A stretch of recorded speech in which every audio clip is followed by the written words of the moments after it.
Պարոն նախագահ, դուք ձեր բացման խոսքում ասացիք, որ ԱՄՆ-ի ռազմավարության մեջ Հարավային Կովկասը ըստ էության նշանակություն չունի, բայց երեք բանակի օրվա հետ կապված Փաշինյանը ասել է, որ մեր անվտանգության երաշխավորը ոչ թե բանակն է, այլ թրիփը, այսպիսի մի ձևակերպում է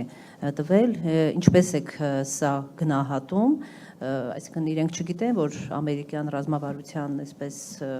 Ինչ ասել, մի հատ էլ կրկնեք, ես այդ մարդու հայտարարությունները վաղուց չեմ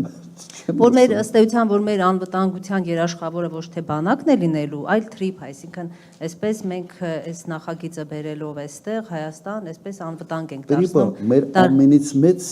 անվտանգային սպառնալիքն է դառնալու։ Ես բացատրեցի ինչու։ Հիմա ձեր հարց։ Հարցը ըստ էության դա էր, բայց նաև ուզում եմ եք դիտարկում անեք, մինչ ասուլիսը սկսել եմ, մեզ բոլորի շատ հետաքրքիր էր ձեր ասուլիսի հետնանկարի պատկերը, Արարատ սարը, նաև եկեղեցին, ինչ մեսիջ է սա, որտեղ եթե չեմ Հենց ճիշտ եք հասկացել ինչ մեսիջ է։ Եթե հնարավոր է ավելի Նաև խոր վերաբը պիտի լինի։ Կա, խոր վերաբներ կա։ Եկեղեցի, Արարատ, ուրեմն մեր խորհրդանիշներից չենք հրաժարվում։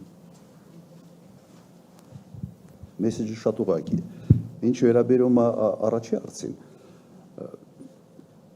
իմ տպավորությունը այնպիսին է, որ մարդիկ ի պաշտոն է պատասխանատվություն են կրում հարցերի վերաբերյալ, որոնցից բացարձակապես ոչինչ չեն հասկանում։ Բացարձակապես։ Յուրաքանչյուր երկրի անվտանգության երաշխավորը առաջի հերթին բանակն է, առաջի հերթին բանակն է։ Եվ իդեպ, եթե դու ունես մարտունակ բանակ, ոչ թե պատերազմ սկսելու համար, հակառակը խաղաղություն ունենալու համար։ Քո մարտունակ բանակը քո կշիռն է մեծացնում հարաբերությունների ուրիշների հետ։ Ինչքան բանակը ավելի մարտունակ, ինչքան տնտեսությունը ավելի հզոր, այնքան ավելի հետաքրքիր դաշնակիցներ դու կարող ես ունենալ եւ այնքան իրենք են արժևորելու քո դերը այդ հարաբերությունները։ Եթե դու քեզանից ոչինչ չես ներկայացնում, քո հետ ինչ ընկերություն անում։ Միջազգային հարաբերությունները այդ սենտիմենտները չկան։ Եթե քեզանից 0 ես ներկայացնում, քո հետ ընկերություն անի,